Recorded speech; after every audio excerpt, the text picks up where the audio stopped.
Here are 6 things that you absolutely should not be worrying about fixing when preparing to sell your house. Hi, my name is Jose. I'm a realtor with RE/MAX here in the Inland Empire in Southern California. And to make sure that you stay in the loop on all things buying, selling, and living here in the Inland Empire, be sure to hit the subscribe button right down over here, and then also be sure to hit the bell too. Yeah, cosmetic repairs.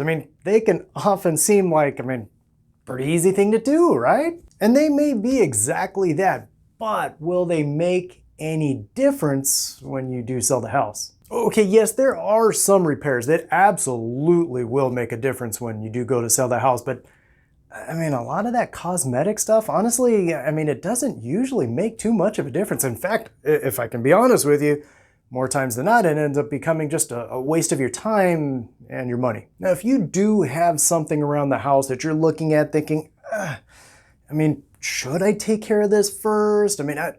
What I would say is this: run it by your agent. Get their feedback, share it with them, see what they have to say, because again, if I can be honest, more times than not, it's really not that necessary.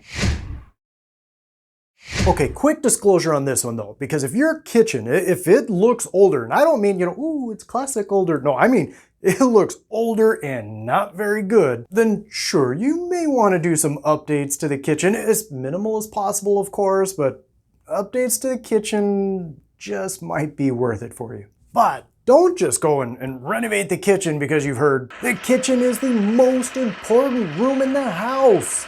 That is true. The kitchen is. It's number one. It's the most important room in the house when you are selling, which I'm sure is why most people assume that, well, if I remodel my kitchen, I should make more money from the sale. You may want to slow that bus down just a bit. The national average return on your money spent for a major kitchen remodel is only about 70%. Translation: you're only going to recover about 70% of what you spend for that remodel when you do sell your house. Let's say you're doing a remodel and let's say you're doing it pretty conservatively. You only spent $5,000 to remodel your kitchen, but after you sold the home, it really only raised the sales price by an additional $3,500. If that was the case, did it really even make sense to do the remodel? That sucks.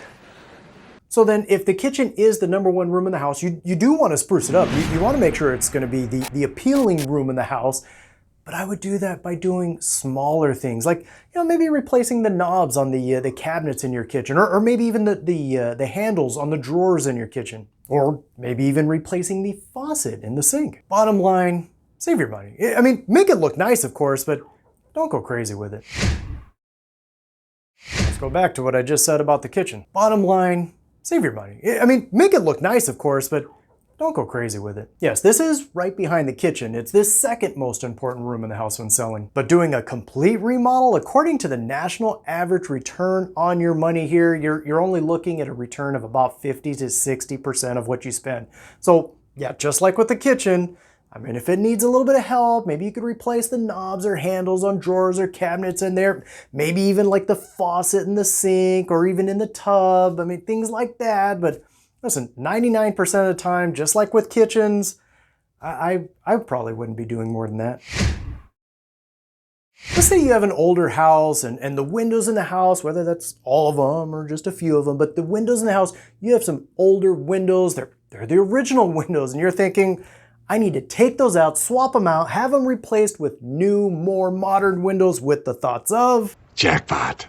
Replacing windows? The national average return on investment for replacing windows, it's only about 75%. So, let's say, for example, you spent a couple $1,000s to replace windows in the house. But when you sell, it only netted you an extra $1,500. Based on this example, you just voluntarily threw away $500.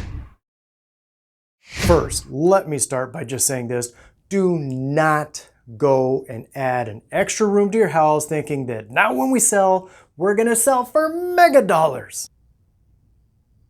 National averages show that you should only expect about a 60% return on whatever it was you spent for that room addition, or translation, you should expect about a 40% loss on whatever it was you spent for that room addition. I know, I've probably said that a few times now, right? Yeah, pretty much. And I get it. I get why this could sometimes be tempting to do. Maybe you have a 2-bedroom home and you're thinking, 3 bedrooms, that's the norm. We need to add a 3rd bedroom to the house. Or maybe your house is a little bit smaller and it only has 1 bathroom. Again, I get it. It could be tempting to say we need a 2nd bathroom. If you're doing this for yourself because you need an extra room or you need an extra bathroom, then by all means do it. But if you're doing it in order to sell the house, don't. I mean, save your money, make the changes, make the upgrades, whatever it is, go do it to your new home instead. This is one I do get asked quite a bit. Jose, my carpet's older, I should replace it, right? I probably wouldn't. The return on your money for this one, it's roughly about 70%, or better put, it's roughly about a 30% loss on whatever money it is you do spend on that new floor. I think I want my money back.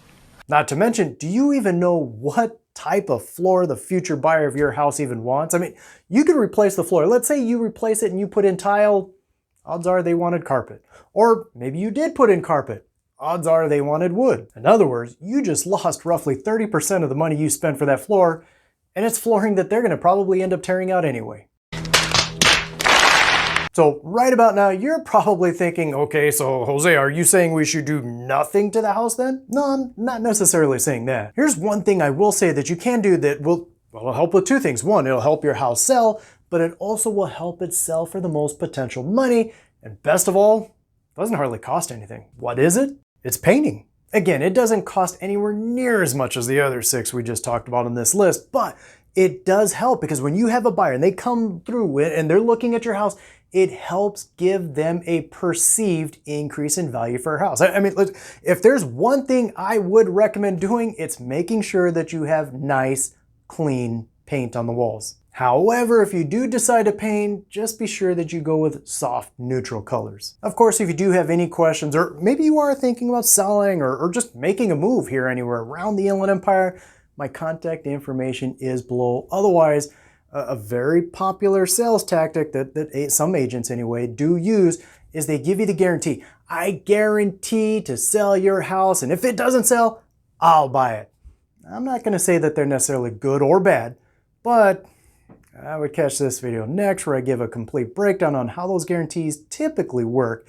Either way though, feel free to reach out. I'm always here to help.